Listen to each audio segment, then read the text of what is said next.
Good morning students. मैंने पिछले class में क्लास 12 बायोलॉजी में जो टॉपिक पढ़ाया था वो था मेथड्स ऑफ बर्थ कंट्रोल, जो कि चैप्टर 4 ह्यूमन रिप्रोडक्शन से रिलेटेड था। आज मैं जो टॉपिक पढ़ाऊंगा वो है सेक्सुअली ट्रांसमिटेड डिजीजेस। ठीक है, तो सबसे पहले हम लिखेंगे sexually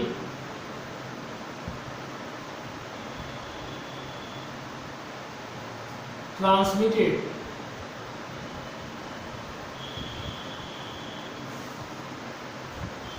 diseases.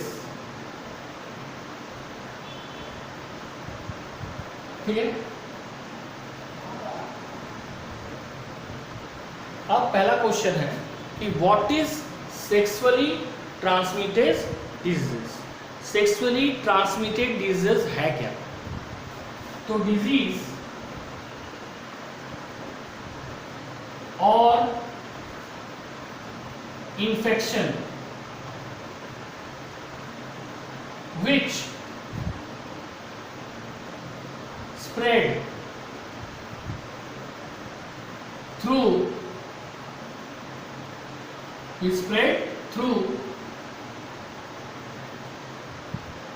sexual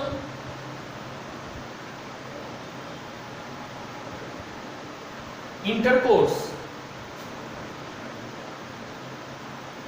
with an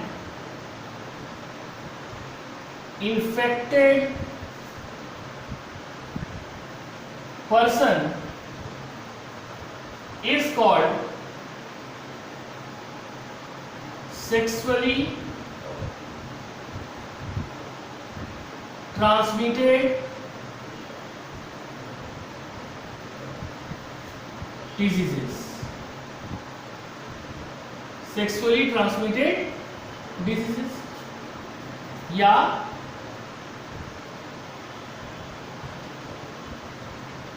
venereal diseases या रिप्रोडक्टिव ट्रैक इन्फेक्शन। ठीक है, तो सेक्सुअली ट्रांसमिटेड डिजीज तीन नाम है। एक तो पहला सेक्सुअली ट्रांसमिटेड डिजीज खुद, दूसरा वेनरल डिजीजेस, तीसरा रिप्रोडक्टिव ट्रैक इन्फेक्शन, जिसको शॉर्ट में कहा जाता है आरटीआई। तो एसटीडीज है क्या? ये डिजीज या इन्फेक्शन है जो कि स्प्रेड करता है through sexual intercourse with an infected person. अब pathogen. Pathogen means the organism which cause this disease. जो ऑर्गेनिज्म इस डिजीज को कॉज करते हैं, जिसको हम सेक्सुअली ट्रांसमिटेड डिजीज बोल रहे हैं, वो कौन कौन है? बैक्टीरिया,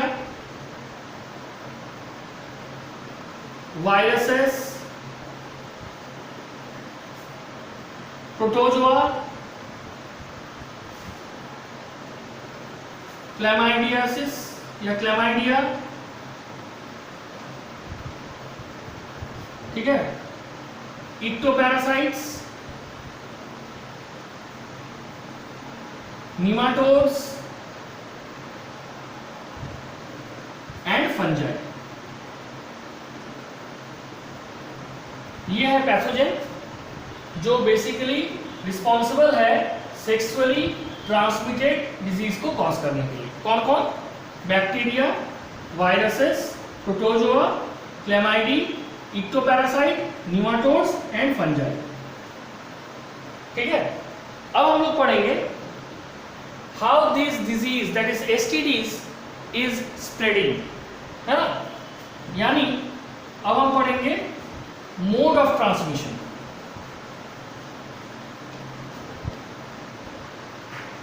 मोड ऑफ ट्रांसमिशन या मोड ऑफ स्प्रेडिंग।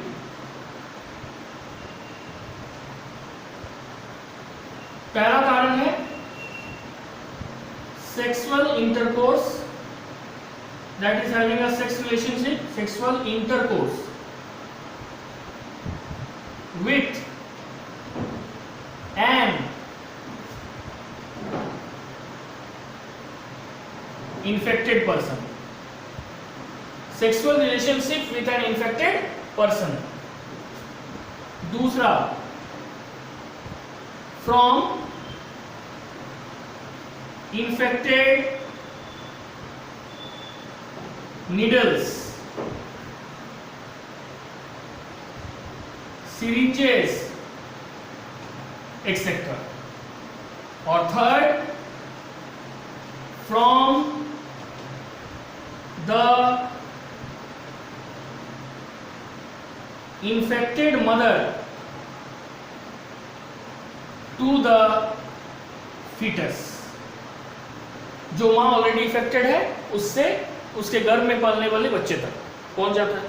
तो ये 3 तरीका है जिससे सेक्सुअली ट्रांसमिटेड डिजीज फैलता है या ट्रांसफर होता है या पनपता है.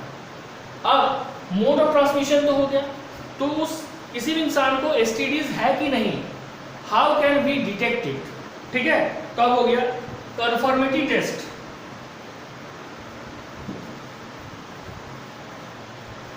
नेक्स्ट टॉपिक है conformity. Conformity tests for sexually transmitted diseases. Conformity test क्या है फॉर सेक्सुअली ट्रांसमिटेड डिजीजेस? पहला, culture and microscopic observation with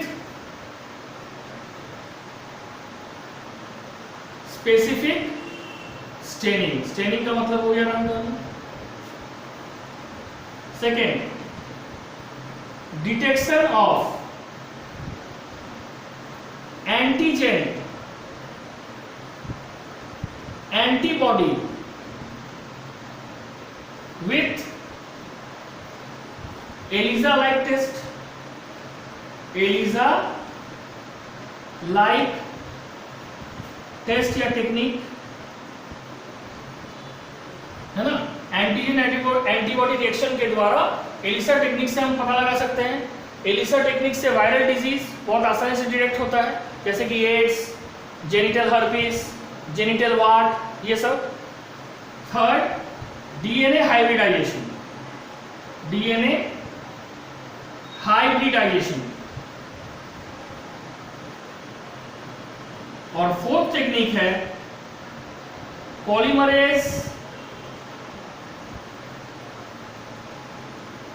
chain reaction, जिसको शॉर्ट फॉर्म में बोलते हैं PCR. तो ये 4 टेक्निक के द्वारा हम आसानी से ये कंफर्म होते हैं कि वो इंसान सेक्सुअली ट्रांसमिटेड डिजीज से इफेक्टेड है कि नहीं. पहला क्या है? Culture and microscopic observation with specific staining. Staining means colour करना. दूसरा, एंटीजन एंटीबॉडी टेस्ट के द्वारा, जैसे एलिसा एक टेक्निक है. तीसरा, डीएनए हाइब्रिडाइजेशन. और चौथा, PCR यानी पॉलीमरेज चेन रिएक्शन. एलिसा का full form enzyme linked immuno sorbent, SORBANT, sorbent, SAASSAY. ठीक है. अब cure for STDs. Cure for STDs. Cure for STDs. इसको क्योर कैसे किया जा सकता है? तो बोला जा रहा है कि एक्सेप्ट एड्स, इसका full form acquired immuno deficiency syndrome. ठीक है.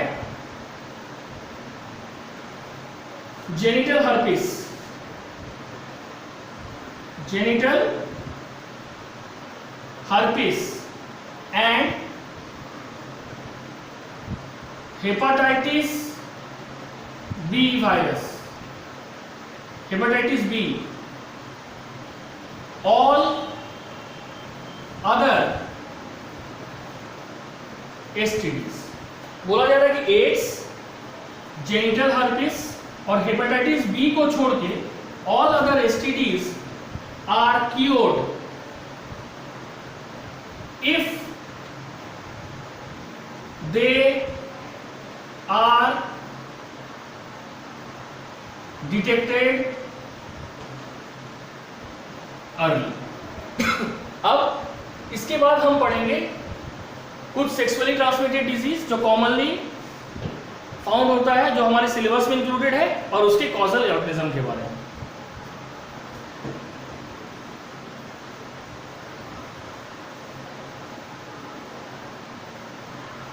देखो, सेक्सुअली ट्रांसमिटेड डिजीज में पहला कैटेगरी होगा बैक्टीरियल एसटीडीज। बैक्टीरियल एसटीडीज में दो डिजीज है, एक है सिफिलिस और दूसरा है गोनोरिया। पहला है सिफिलिस, SYPHILIS, ठीक है। सिफिलिस का कॉजल ऑर्गेनिज्म क्या होगा? ट्रिपोनीमा पैलिडम, ट्रिपोनीमा पैलिडम, ये हो गया causal organism of syphilis which is a bacterial STDs. दूसरा है गोनोरिया, GONORRHOEA। गोनोरिया कौन कॉज करता है? Neisseria, NEISSERIA, Neisseria गोनोरी, GONORRHOEA। ये हो गया बैक्टीरियल डिजीज, ठीक है। दूसरा viral disease, viral STDs, viral STDs. Viral STDs में क्या होगा? वायरल एसटीडीज में सबसे पहले होगा हेपाटाइटिस, हेपाटाइटिस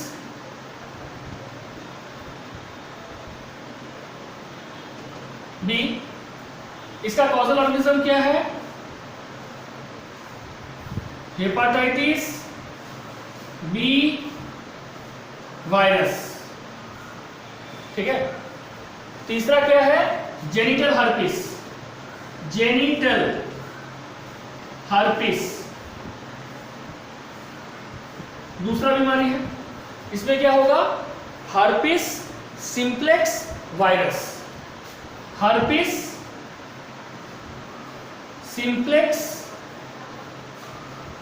वायरस। तीसरा वायरल डिजीज क्या है जो एसटीडीज है? वो है जेनिटल वार्ट,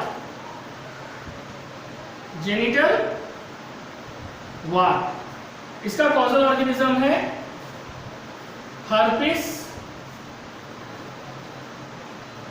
पैपिलोमा वायरस, ठीक है। ये हो गया वायरल एसटीडीज। वायरल के बाद क्या होगा? क्लैमाइडी, अभी हम लोग पढ़े थे क्लैमाइडी। थर्ड क्लैमाइडी, क्लैमाइडी में क्या होगा? एक ही है, क्लैमाइडियसिस, क्लैमाइडियसिस। इसमें क्या होगा? क्लैमाइडी ट्राइकोमेंटा, है ना, ट्रैकोमेंटा, क्लैमाइडी CHLAMYDIAE, क्लैमाइडी ट्रैकोमैसिया। ये हो गया क्लैमाइडी, ठीक है। उसके बाद हम लोग पढ़ेंगे प्रोटोजोआ। उसमें दो डिजीज पढ़ना है, ट्राइकोमोनियासिस और जियार्डियासिस, ठीक है। तो ये मिटाते हैं ऊपर वाला।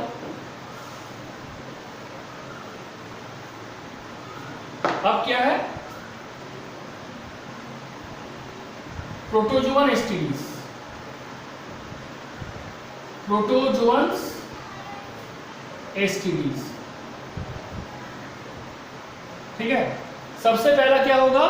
ट्राइकोमोनियासिस। ट्राइकोमोनियासिस,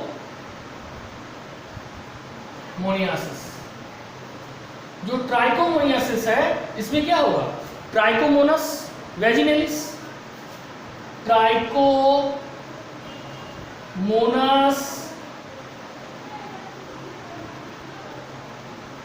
वेजिनेलिस, ये हो गया ट्राइकोमोनियासिस। दूसरा है जियार्डियासिस। जियार्डियासिस, जियार्डियासिस में क्या होगा? जियार्डिया लैमलिया, जियार्डिया लैमलिया, ये हो गया प्रोटोजोअल एसटीडीज। अब बचा क्या? फंजाई, फंगस,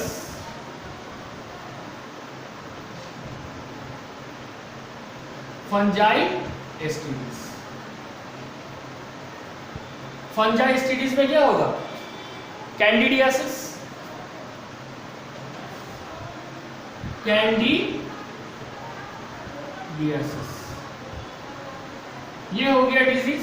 इसमें क्या होगा? Candida albicans, Candida albicans.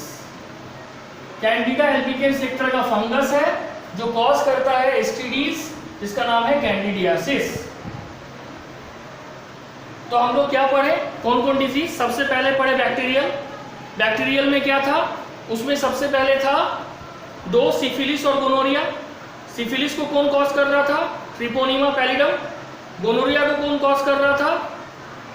Neisseria गोनोरी। उसके बाद हम लोग क्या पढ़े? वायरस। वायरस में पहला था हेपेटाइटिस बी, उस डिजीज को कॉज कर रहा था हेपेटाइटिस बी वायरस। उसके बाद था जेनिटल हर्पिस, उसको कॉज कर रहा था हर्पिस सिम्प्लेक्स वायरस। उसके बाद था जेनिटल वाट, उसको कॉज कर रहा था हर्पिस पैपिलोमा वायरस। फिर हम लोग पढ़े क्लैमाइडी। क्लैमाइडी में क्लैमाइडियासिस था, इसको कौन कॉज कर रहा था? क्लैमाइडियस। ठीक है, कौन कॉज कर रहा था? क्लैमाइडियस ट्राइकोमोनेलिस, ट्राइकोमेंटिस। उसके बाद क्या है? प्रोटोजोआ। प्रोटोजोआ में 2 डिजीज है, ट्राइकोमोनियासिस और जियार्डियासिस। ट्राइकोमोनियासिस जो है इसको कॉज करता है ट्राइकोमोनस वेजिनेलिस। जियार्डियासिस को कॉज करता है जियार्डियस लैमलिया। उसके बाद है फंगल डिजीज, जिसमें कैंडिडियासिस एक स्किन डिजीज है, जेनिटल ट्रैक में होता है, और इसमें क्या होता है? Candida albicans. तो these all are sexually transmitted disease. अब हम 2 टेक्निक के बारे में पढ़ेंगे। एक है CVS कोरियोनिक विली सैंपलिंग, और एक है फिटोस्कोपी इंस्ट्रूमेंट के बारे में, जिसके थ्रू हम डिटेक्ट करते हैं कि जो फीटस है whether it is suffering from any genetical disease or disorder or it is normal।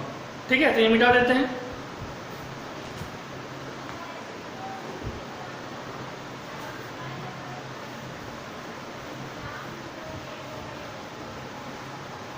तो हमारा जो नेक्स्ट टॉपिक है वो क्या होगा? Detection of fetal disorder. जो मदर के यूटेरस में जो फीटस डेवलप हो रहा है उसमें कोई डिसऑर्डर है कि नहीं ड्यूरिंग अर्ली प्रेगनेंसी। तो नेक्स्ट टॉपिक है detection of fetal disorder during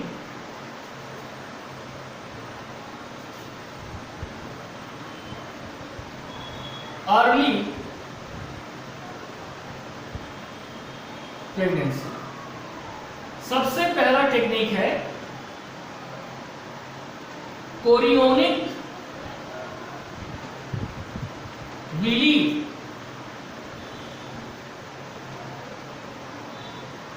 sampling. Chorionic villi sampling, chorionic villi sampling यानी CVS एक ऐसा टेक्निक है जिसमें फिजिशियन इंसर्ट करता है एक narrow flexible tube through the vagina and the cervix into the uterus of the mother. क्यों?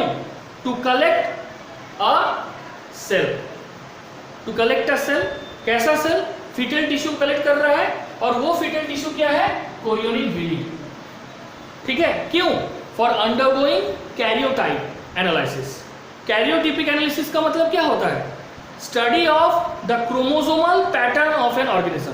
Human being में जो 46 क्रोमोसोम है उसके पैटर्न को स्टडी किया जाता है। उस पैटर्न को स्टडी करने से आसानी से ये पता लगाया जा सकता है, along with karyotype and with some biochemical test, ये आसानी से पता लगाया जा सकता है कि जो बेबी मदर के फीटस, जो बेबी या फीटस मदर के यूटेरस पे डेवलप हो रहा है, whether it is suffering from any disorder or not। ठीक है? अगर वो डिसऑर्डर से इंफेक्टेड है तो then through MTP it is easily terminated। ठीक है? देखो क्या है कोरियोनिक विली सैंपलिंग में क्या होता है? इसमें सिंपल क्या होता है? In this technique, in this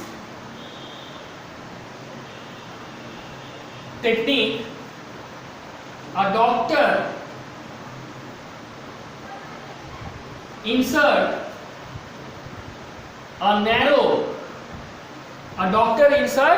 a narrow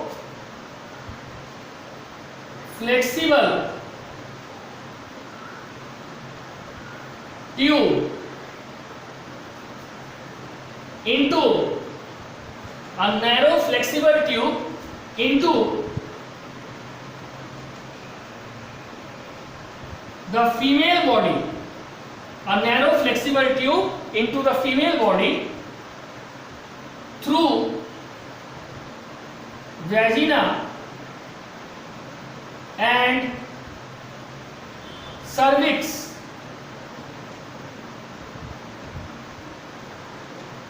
into the uterus। क्यों? यूटेरस में क्यों घुसाया जाता है? टू टेक या टू विथड्रॉ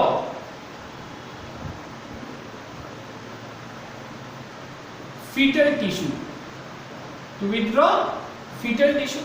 कौन सा फीटल टिश्यू?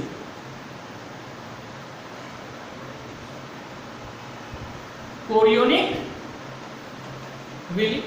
कोरियोनिक विली को ही एक्चुअली लिया जाता है। ठीक है? क्यों लिया जाता है? As it undergoes rapid mitotic division, as it undergo rapid mitotic division। ठीक है? rapid mitotic division in the placenta, in the placenta. अब इस कोरियोनिक विली को या फीटल टिश्यू जिसको हम बोल रहे हैं उसको विथड्रॉ क्यों किया जाता है? This tissue is used for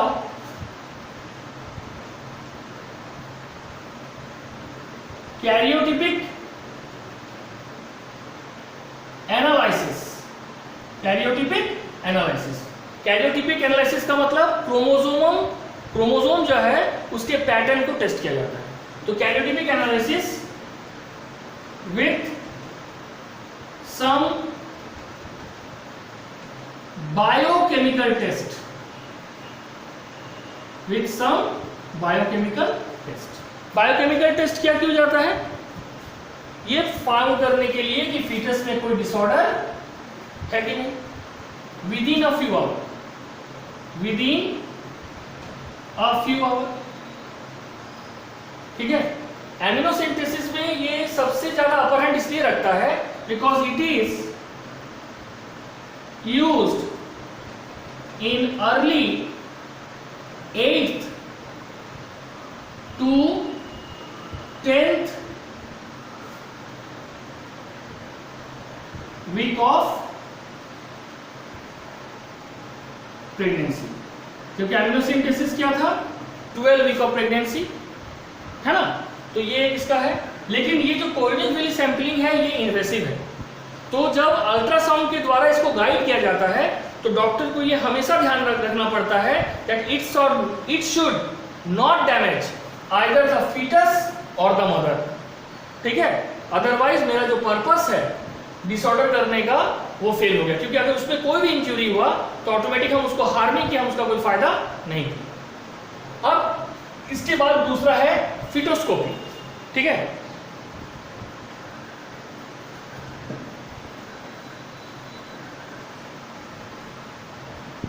फिटोस्कोपी, ठीक है। अब एक क्वेश्चन आता है कि when chorionic villi sampling is used. Chorionic villi sampling का यूज होता है when the female got pregnant after 35 years of age, because there is a maximum chance of Down syndrome in the developing fetus. Down syndrome को कहा जाता है 21 trisomy. क्या कहा जाता है? 21 ट्राइसोमी या मंगोलियन सिंड्रोम। अब हम लोग नेक्स्ट क्या पढ़ेंगे? फिटोस्कोपी।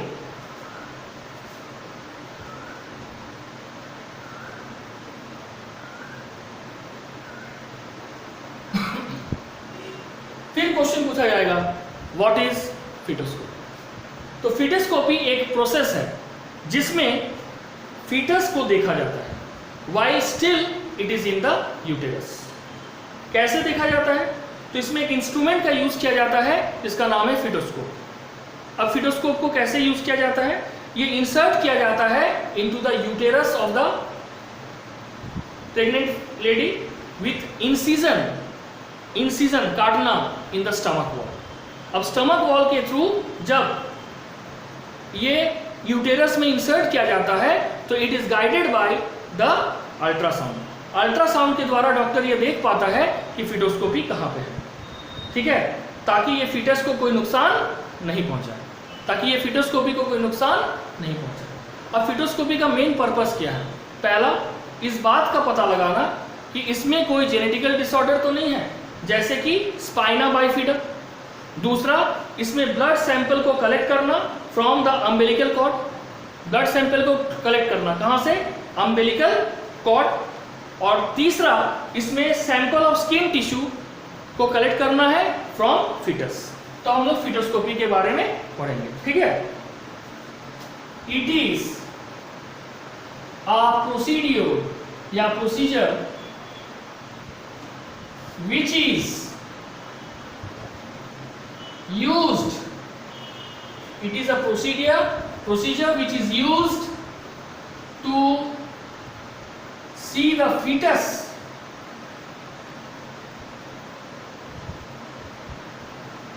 even when it is in the uterus through an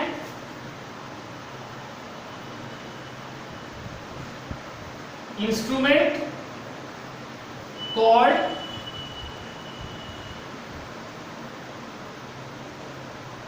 फिटोस्कोप। Fetoscope instrument के द्वारा फीटस को देखा जाता है, ठीक है। अब इसको कैसे यूज किया जाता है? It is inserted in the uterus। कैसे? by incision in the stomach wall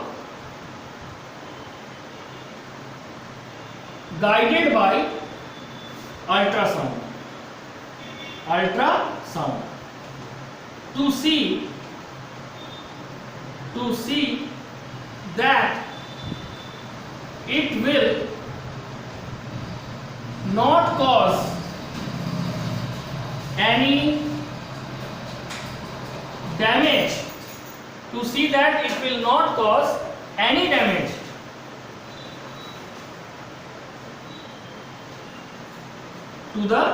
to see that it will not cause any damage to the fetus, ठीक है। तो ये यूज कैसे किया जाता है फिटोस्कोपी? ये इंसर्ट किया जाता है मदर के यूटेरस में। कैसे? इंसीज किया जाता है स्टमक में, और इसको गाइड किया जाता है by the help of ultrasound. क्यों? ताकि ये फीटस को कोई डैमेज नहीं करे। ठीक है, अब इस टेक्निक को यूज क्यों किया जाता है तो अभी बताएं। ये पता लगाने के लिए कि जो फीटस मदर के वूम्ब में डेवलप हो रहा है, whether it is suffering from any type of genetical disease जैसे कि स्पाइना बाइफिडा। ठीक है, दूसरा ये पता लगाने के लिए कि वेदर इट इज, ठीक है, एक तो हो गया। तो दूसरा, टू कलेक्ट ब्लड सैंपल। कहां से ब्लड सैंपल कलेक्ट करेगा? From the umbilical cord. Umbilical cord is a string-like structure which collect the क्या fetus with the mother wall, and last to collect the skin tissue from the fetus। क्योंकि skin tissue को collect किया जाए, इसका फिर हम किसमें use कर सकते हैं? CVS में, कोरोनिक विरी सैंपलिंग में। ठीक है, that's all for today, thank you.